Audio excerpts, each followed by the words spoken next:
So hi everyone, my name is Phedias Diamandis. I'm a neuropathologist at the University Health Network, and I've been tasked to give a talk on the journey to becoming a scientist that I was going to give in a few weeks, but I thought I'd share it as a sneak peek here on the channel. And the angle that I'm going to be approaching this journey is using what's called Black Swan Theory, which I'll hopefully introduce to those of you who are less familiar with it, and hopefully this will be a useful concept that you use in your careers. So I just want to make sure, as a disclaimer, that you're all aware that there's more than one path to success and happiness. So don't take what I say as definitive career advice, and make sure that you find your own path to success and happiness. The best way to do this, of course, is to talk to your closest mentors and family that are going to go on this journey with you, because it's one that you can't do on your own. And of course, you have to also pick the appropriate approach that fits your personal risk and comfort levels. The reason why I chose this particular angle to talk about the scientific journey is I think it does a very good job at describing the uncertainty that I think is heightened in this particular career path. Career in science is a long journey with lots of school, and you often don't establish yourself in your career until your late 20s or 30s. Which is a time that coincidentally overlaps with aging family members getting sick, you meeting your life partner, establishing your family, buying a house for the first time, and other kind of stressors that, although are very stressful situations, are of course very important situations. So I think this overlap makes this particular journey extremely difficult to deal with if you've never dealt with adversity before.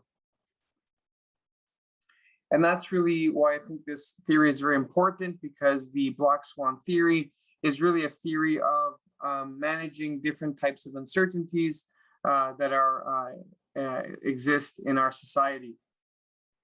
And mainly there are two types of uncertainties. When we model the world as a model of swans, we know that swans are these beautiful creatures, and of course they have these golden beaks, they have these long necks, but I think the defining feature that we are all likely to say is a descriptor of a swan is their magical white fluffy feathers.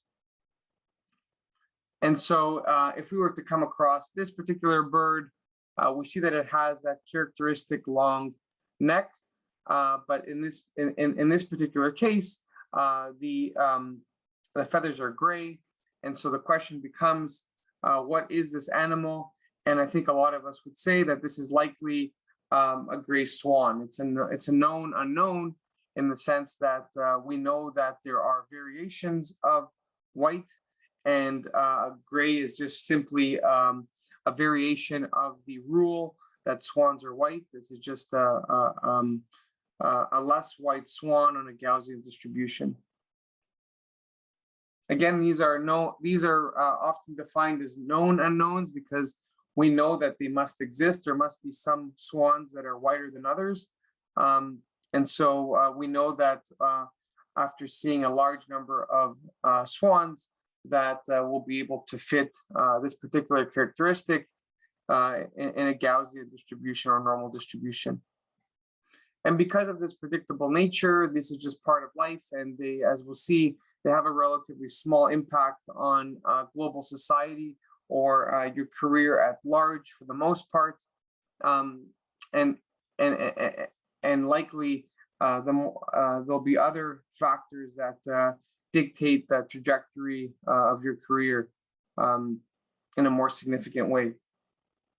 And this perhaps is one of them. So here we have a photo. We see many, many white swans, and in the middle we see this black bird.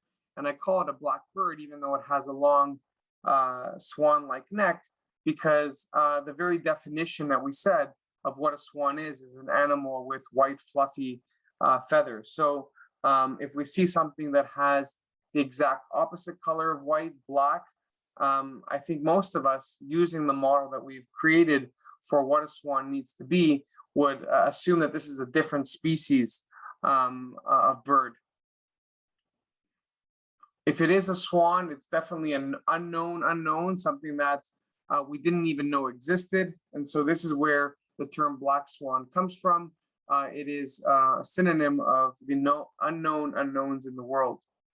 Because of the kind of the dramatic contrast between our working rules of what the world ought to be, the most likely and appropriate way to describe this type of bird is that it likely represents a different distribution or different species of bird than true swans.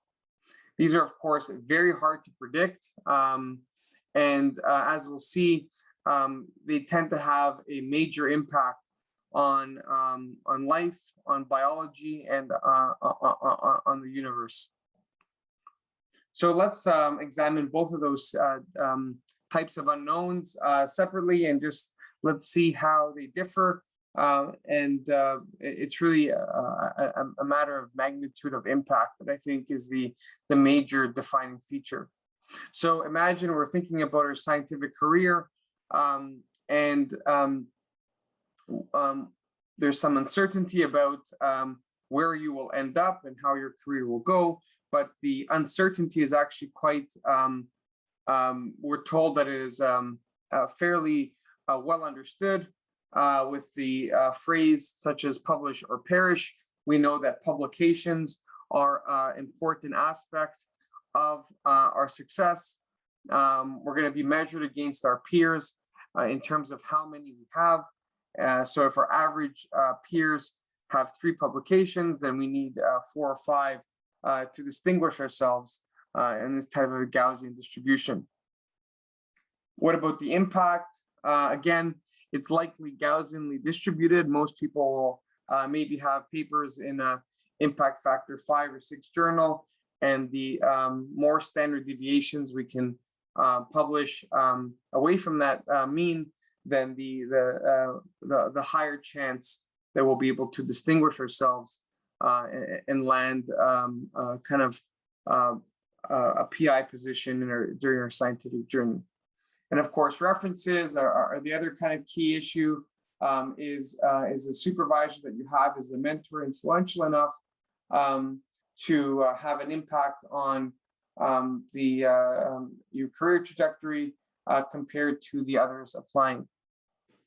And so it seems pretty simple. It seems pretty logical that this would be the approach to scientific success.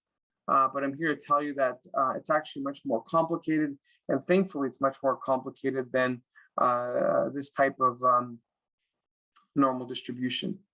And the reason why that is, and the reason why you ought to hope that it is that this type of variation is just too competitive at scale, perhaps in an era where people were less mobile and tended to look for jobs near their area where they grew up and where they studied. Maybe these known unknowns were less relevant, as we'll see, but as we scale to the global level, it becomes exceedingly impossible to compete at a global level. And here's one example of that. If we take height as an example, here's Mr. Charbib.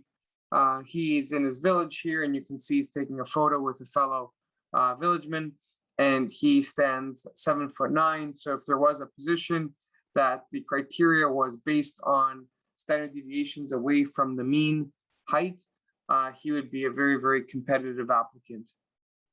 Now, the problem is, again, as the world becomes more connected and easier for people to migrate from one city to another, if this job opening with the criteria of height was to open up to others, you would see his fellow peer, Mr. Junkane, would be much taller than him and would likely be a better candidate for this position.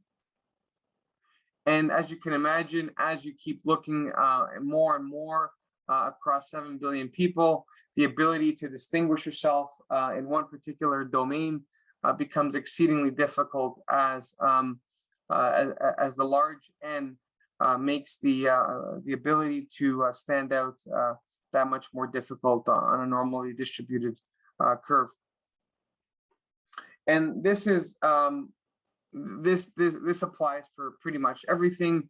There was a time when if you were a local band or a local theater, you would have a certain monopoly on the specific village or town that you performed in. But through globalization and digitization, this is no longer the case.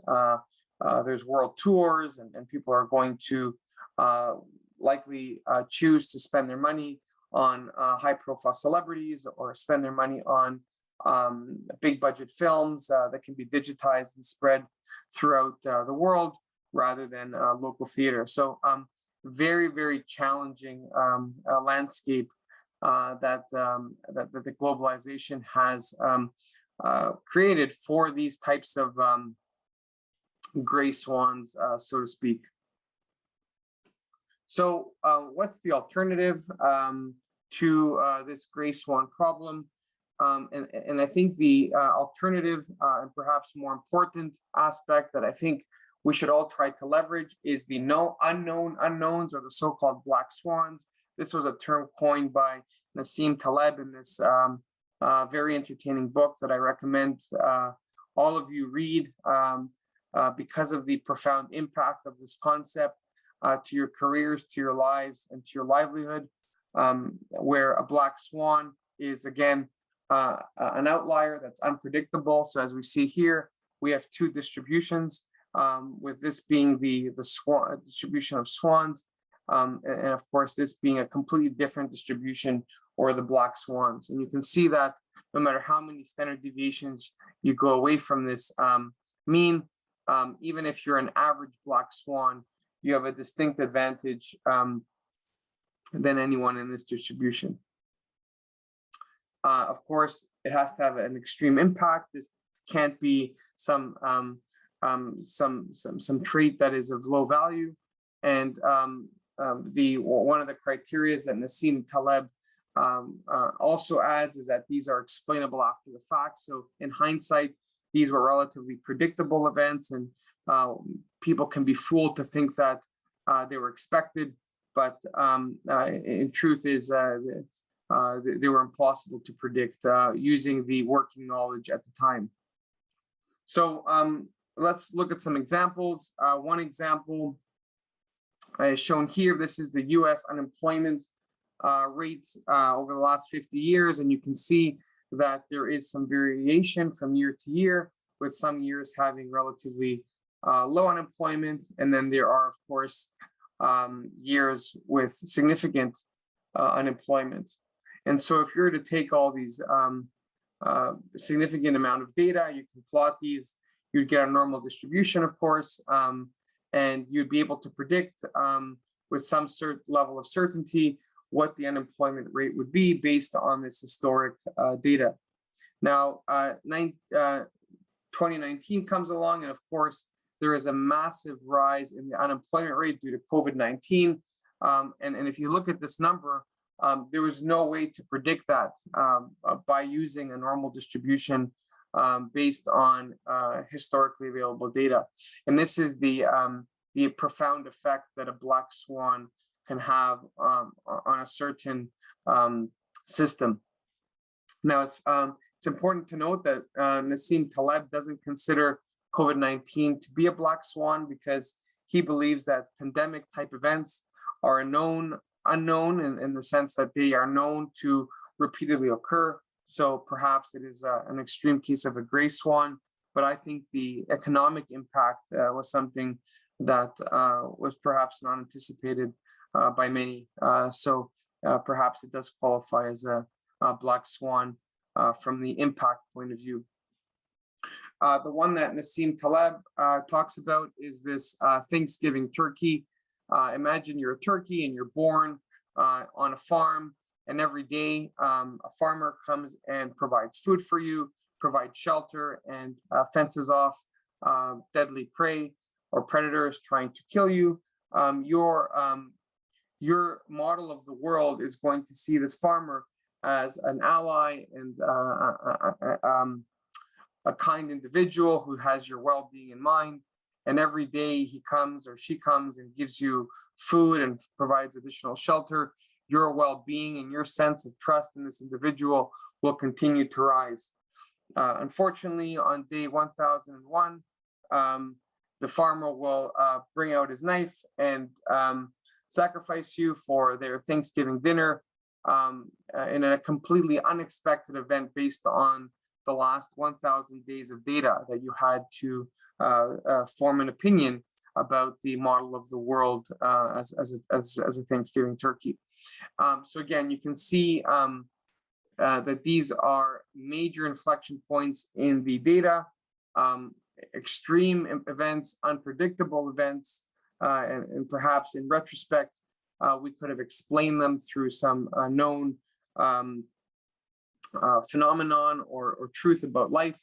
But again, if you were to repeat this multiple times, they would still be relatively unpredictable for most people. It's always fun to try to come up with your own black swan. So I'm going to give you two of my own examples. I'm a sports enthusiast, so understanding what makes athletes succeed is something that I'm deeply interested in. So here we have this individual. I'm not sure if any of you recognize him. To me, he looks like a relatively tall individual, but relatively slim. I would never have expected that this person would be part of an NFL draft.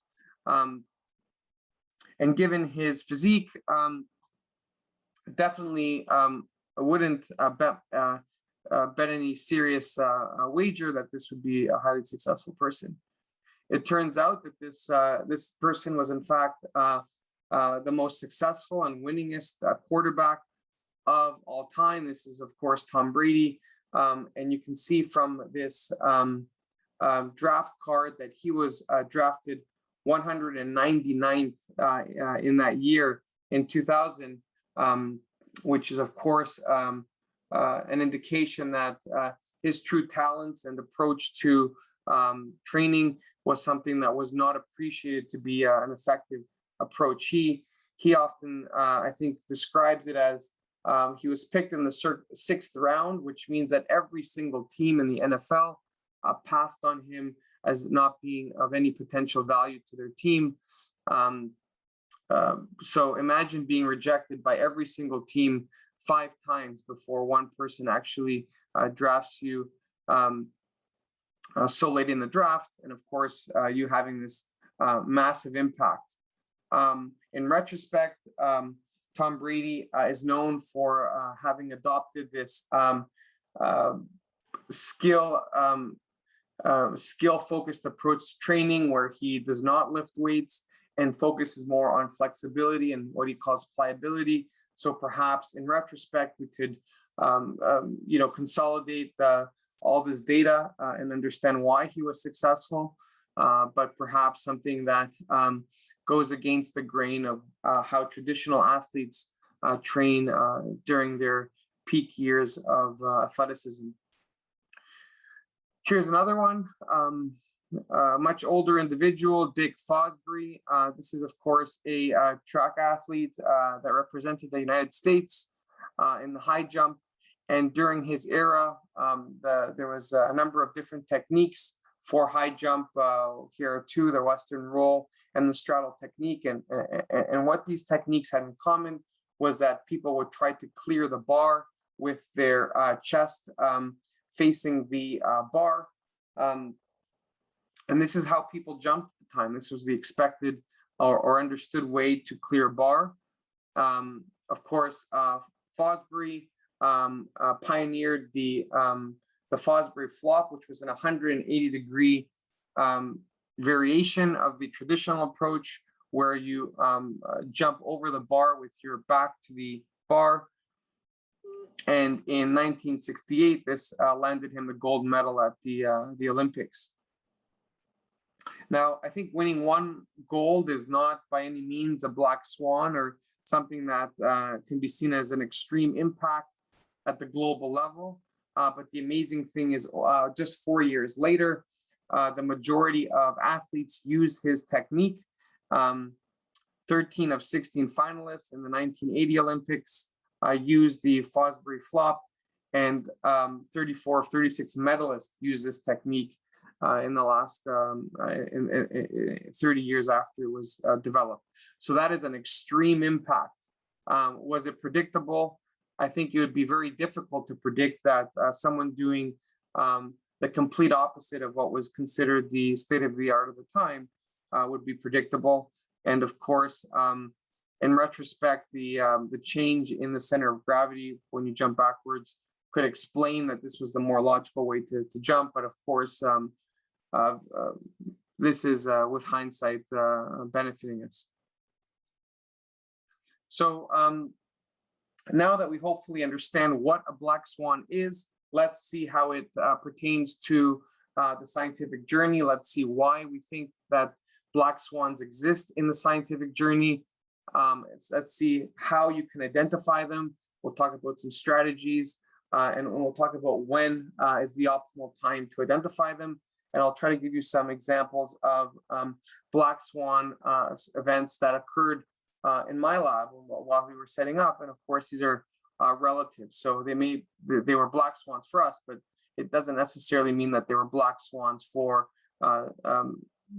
other people.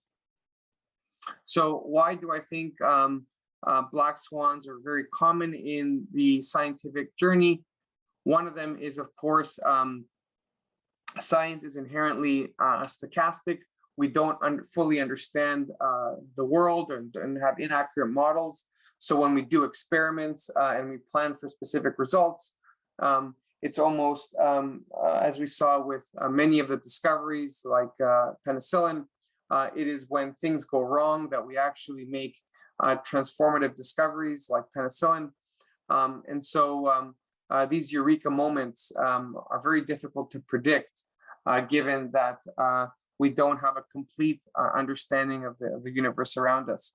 So when we make models, they're often wrong. And in those cases, there's a chance for a black swan event to be uncovered.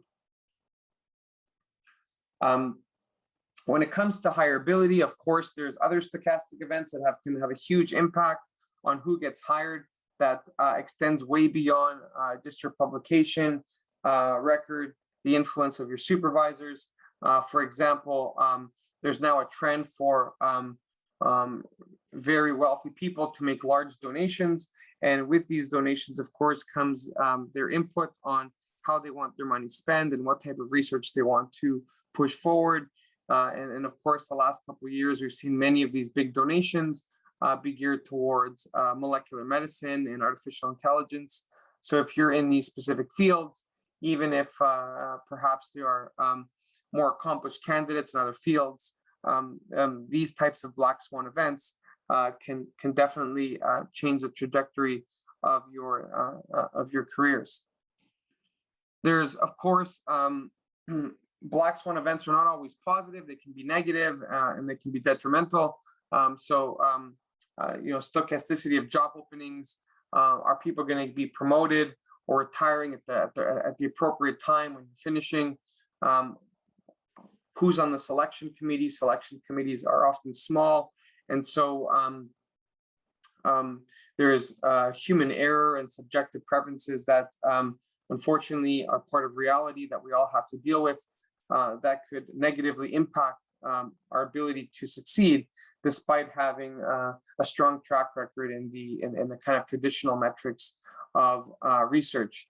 And I think the important here is to realize that perseverance is key, and these are things that are often difficult to control.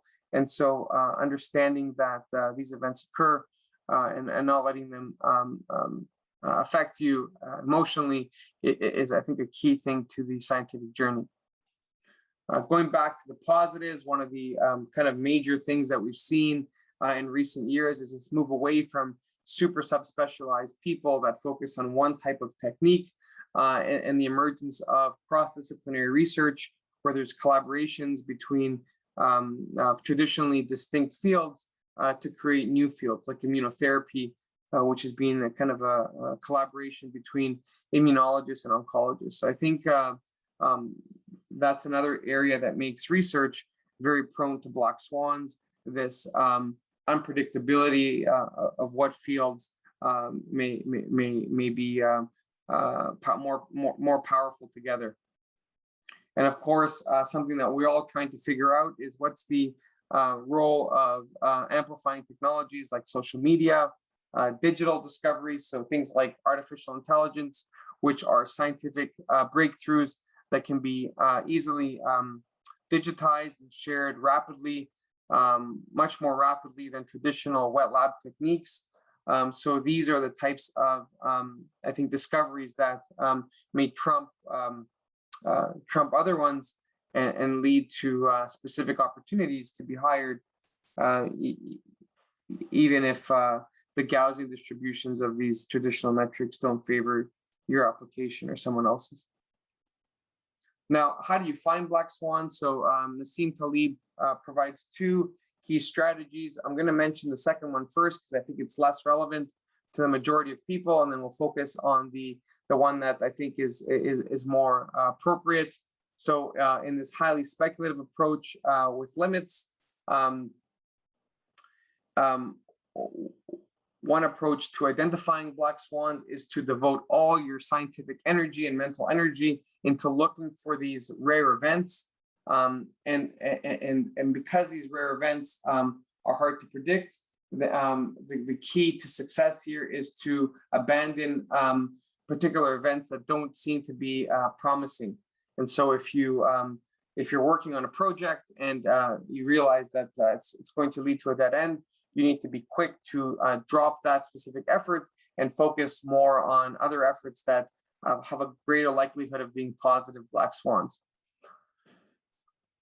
The only real person I can think of that has done this effectively is Elon Musk, who is obviously someone who's been able to continually reinvent himself and discover transformative areas and technologies and execute them in an efficient manner. But of course, this type of approach is not recommended for the majority of us that may not have his special attributes that make him who he is. So what's the alternative? I think for most people, it's going to be this hyper-conservative, aggressive approach where you spend about 85% of your daily activities doing extremely safe activities. I tell my students that these are your relatively boring projects that you can't stand, but will likely lead to an incremental gain of scientific knowledge. And those are the papers that are going to help you complete your thesis and graduate. And then you spend about 1 day a week doing highly speculative research where it's likely to fail. But if it was to work, you have a chance to uncover a black swan that has transformative potential. And this is the type of philosophy that many innovative companies like Google tries to employ and instill in its workers. Again, with a similar type of approach where you encourage your employees to work on their day-to-day tasks that need to get done for about 4 out of the 5 days. And then Google encourages its employees to spend about 1 day a week working on side projects of interest to the specific individual that could potentially lead to transformative innovations like YouTube and Google search that would transform the company even further. So I think this is a very good approach. I think it's something that I would talk to your supervisor about because I do think it has a nice balance between making sure that you can graduate, but also setting yourself up to potentially find something that can lead to a startup, can lead to a competitive advantage, and future success in whatever you plan to do. Now, when do you find black swans? The nice thing about black swans that I like, that I think is empowering, is that anyone can find them.